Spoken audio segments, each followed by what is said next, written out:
Hello everyone.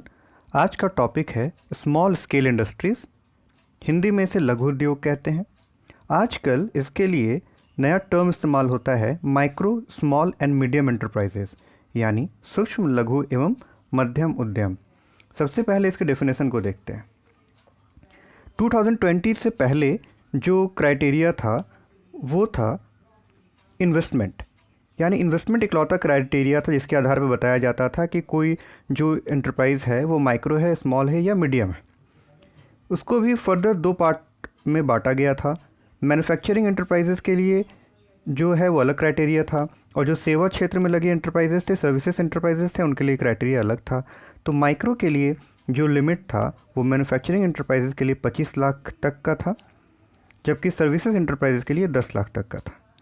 Small जो scale industry था उसके लिए इन्वेस्टमेंट लिमिट 5 करोड़ तक का था, 25 लाख से 5 करोड़ तक का।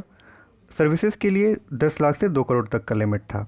और मीडियम एंटरप्राइजेस के लिए जो क्राइटेरिया था वो मैन्युफैक्चरिंग एंटरप्राइजेस के लिए 5 करोड़ से 10 करोड़ के बीच में, और सर्विसेज एंटरप्राइजेस का 2 करोड़ से 5 करोड़ तक की लिमिट में था। 2020 में इस क्राइटेरिया को चेंज किया गया और मैन्युफैक्चरिंग और सर्विसेज दोनों के लिए एक ही क्राइटेरिया रखा गया। ठीक है, वो क्राइटेरिया क्या था? कंपोजिट क्राइटेरिया था। मतलब अब सिर्फ इन्वेस्टमेंट कितना हुआ है प्लांट एंड मशीनरी में उससे डिसाइड नहीं होगा, यानी कितना निवेश इकलौता जो है वो क्राइटेरिया नहीं रहा, जबकि कंपोजिट कर दिया गया उसको। उसमें इन्वेस्टमेंट के साथ साथ जो एनुअल टर्नओवर है, यानी टोटल कितना सेल्स हुआ है, कितना बिक्री हुआ है एक साल में, उसको भी कंसिडर किया जाने लगा है। तो मैन्युफैक्चरिंग और सर्विसेज दोनों का अगर इन्वेस्टमेंट 1 करोड़ से कम है और टर्नओवर 5 करोड़ तक है तो उसको माइक्रो एंटरप्राइजेज कहा जाने लगा। और 1 करोड़ से 10 करोड़ के बीच में अगर इन्वेस्टमेंट है और जो टर्नओवर यानी जो सेल्स है वो 50 करोड़ और 5 करोड़ के बीच में है तो उसे स्मॉल एंटरप्राइजेज कहा जाने लगा।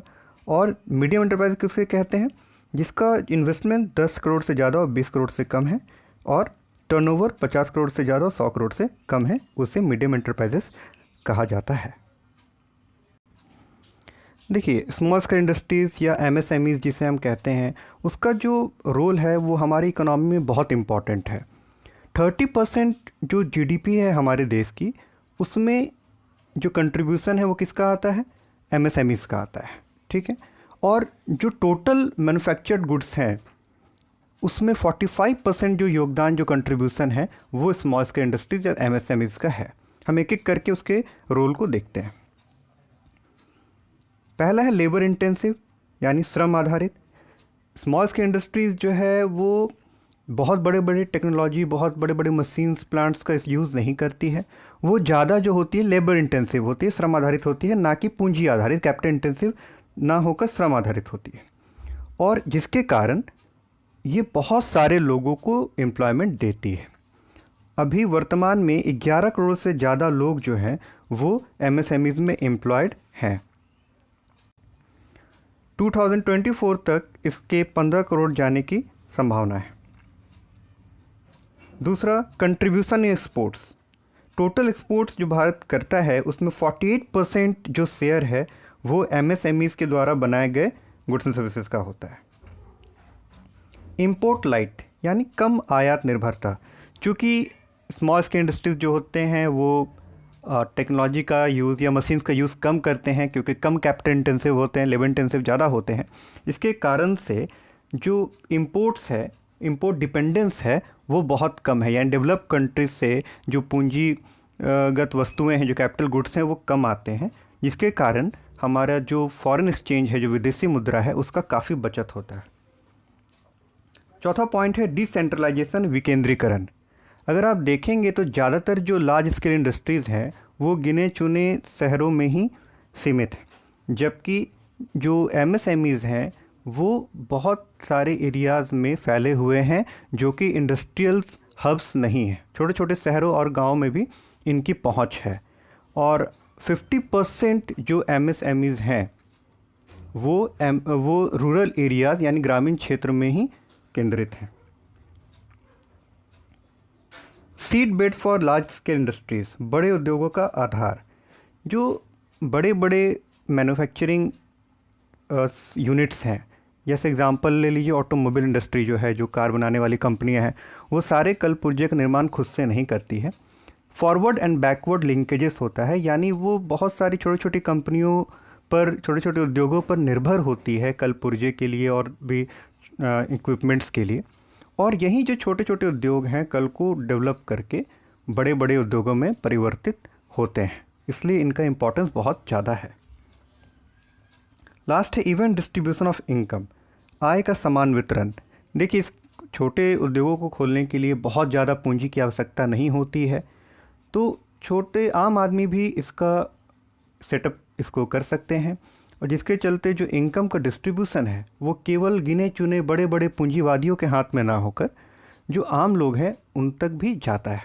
दूसरा, वो चूँकि एम्प्लॉयमेंट ऐसे लोगों को देते हैं जो बहुत ज़्यादा स्किल्ड नहीं है वर्कर्स, तो उन तक भी इनकम जाता है जो बड़े बड़े कंपनियों में नौकरी नहीं पा सकते हैं। इस तरीके से ये इक्वालिटी, समानता जो है वो इकोनॉमी में लाने का प्रयास करता है। अब देखते हैं इसके प्रॉब्लम्स यानी इसकी समस्याओं को। पहला है वित्त की समस्या, प्रॉब्लम ऑफ फाइनेंस। 90% जो MSMEs हैं उनको जो लोन्स है, उनको जो ऋण है वो इनफॉर्मल सेक्टर से मिलता है, यानी बैंक्स वगैरह से नहीं मिलता है। उन्हें सेठ साहूकार या अपने रिलेटिव फ्रेंड्स, इन लोगों से लोन लेना पड़ता है, जो कि काफ़ी महंगा भी होता है। स्कार्सिटी ऑफ रॉ मटेरियल्स, कच्चे माल की कमी। जो बड़े बड़े इंडस्ट्रीज़ हैं उनको तो रॉ मटेरियल्स बड़े आसानी से मिल जाता है, लेकिन छोटे उद्योगों को कच्चे माल को लाने में बड़ी समस्याओं का सामना करना पड़ता है। आउटडेटेड टेक्नोलॉजी, अप्रचलित तकनीक, चूँकि इनके पास पूंजी की समस्या होती है, कैश की कमी होती है, इसलिए वो मॉडर्न टेक्निक्स का इस्तेमाल नहीं कर पाते हैं, और पुरानी तकनीक होने के कारण उनकी एफिशिएंसी घट जाती है, जिससे कॉस्ट ऑफ प्रोडक्शन बढ़ जाता है।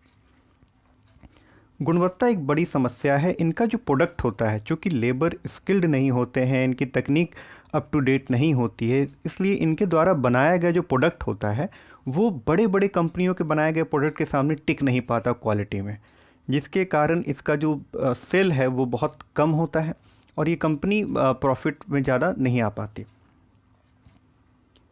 सिकनेस, रुग्णावस्था। अब कई सारे कारणों के चलते जो छोटे MSMEs हैं, जो कंपनी SSIs हैं, वो सब की कंडीशन बड़ी ख़राब हो जाती है, यानी economic condition, financial problem face करते हैं और लास्ट में जो है बंद होने के कगार पे आ जाते हैं, यानी बीमार हो जाते हैं ऐसे यूनिट्स। प्रॉब्लम ऑफ मार्केटिंग, विपणन की समस्या। अब इनको बाज़ार ढूंढना बड़ा मुश्किल काम है, क्योंकि इनके इतना ज़्यादा इनका टर्नओवर नहीं है कि ये बड़े बड़े डीलर के साथ जो है वो एग्रीमेंट कर सके, तो इन्हें बाज़ार ढूंढने में बड़ी समस्या आती है कि कहाँ अपने प्रोडक्ट को बेचे। उनको किसी तरीके का ना एक्सपीरियंस होता है, ना किसी तरीके का गाइडेंस मिलता है, जिससे इनको बड़ी समस्या का सामना करना पड़ता है, क्योंकि अल्टीमेटली आप अगर प्रोडक्ट को बेच नहीं पाओगे तो जितनी मेहनत आपने की है उसका कोई फ़ायदा होता नहीं। उसके बाद लैक ऑफ स्किल्ड लेबर, कुशल श्रमिकों की कमी होती है। जो भी कुशल होंगे वो बड़े बड़े मैन्युफैक्चरिंग जो सेंटर्स हैं, हब्स हैं, वहाँ जाकर काम करेंगे, बड़ी बड़ी कंपनियों में काम करेंगे, जहाँ पर उन्हें बेहतर आमदनी होगी। तो छोटे उद्योगों के पास जो लेबर्स होते हैं, लेबर इंटेंसिव होने के कारण वो ज़्यादा ट्रेंड नहीं होते, स्किल्ड नहीं होते, उनकी एफिशिएंसी, उनकी कार्यकुशलता, क्षमता उतनी ज़्यादा नहीं होती। अब सरकार को क्या क्या मेजर्स लेने चाहिए, या सरकार ने क्या क्या मेजर्स लिए हैं MSMEs या SSIs के उत्थान के लिए, इसे हम देखते हैं। सबसे जो ज़रूरी मेज़र है वो है वित्तीय उपाय, फाइनेंशियल मेजर्स। इसके लिए 1990 में small industries development bank of India यानी SIDBI की स्थापना की गई थी, जो कि ऐसे छोटे उद्योगों को जो है वो फाइनेंशियली हेल्प करती है, प्रमोट करती है उनके डेवलपमेंट के लिए। उसके अलावा अभी वर्तमान में आत्मनिर्भर भारत के तहत जो छोटे छोटे मैन्युफैक्चरिंग यूनिट्स हैं उन्हें कोलेट्रल फ्री यानी ऋण आधार से मुक्त, बिना ऋण आधार के लोन दिया जा रहा है। उसके साथ साथ इंटरेस्ट रेट में छूट दी जा रही है, और ऐसे ही कई सारे स्कीमें चलाई जा रही हैं जो फाइनेंशियली हेल्प कर रही हैं स्मॉल स्केल इंडस्ट्रीज या MSMEs को। तो सबसे बड़ी जो समस्या है, जो सबसे बड़ी समस्या वो फाइनेंस की समस्या है, और इसलिए सबसे जो ज़रूरी और कारगर उपाय है वो है इस समस्या का निदान, यानी वित्तीय उपाय करना सबसे असरदार मेज़र है। उसके बाद आता है ऑर्गेनाइजेशनल मेज़र, यानी संगठनात्मक उपाय, जिसके लिए बहुत पहले से बोर्ड्स बनाए गए हैं, डिस्ट्रिक्ट इंडस्ट्री सेंटर बनाए गए हैं, और भी ऐसे ही काम को करने की आवश्यकता है जिससे कि इनका जो कंसल्टेंसी, इनको जो फ़ायदा मिल सके जो स्मॉल स्केल इंडस्ट्रीज़ हैं। तीसरा है फिस्कल मेजर्स या राजकोषीय उपाय। इसके अंतर्गत क्या क्या किया जा सकता है या क्या क्या सरकार करती है? उन्हें एक्साइज ड्यूटी में छूट दे देती है, जिसका सरकार कह देती है भाई जिसका 1 करोड़ से कम का प्रोडक्शन है, सेल्स है, उसे जो है एक्साइज ड्यूटी नहीं देना पड़ेगा। या फिर जो टैक्स रेट्स हैं, जीएसटी में कंसेशन दे सकती है, कुछ परसेंट कम चार्ज लगा सकती है इनके डेवलपमेंट के लिए।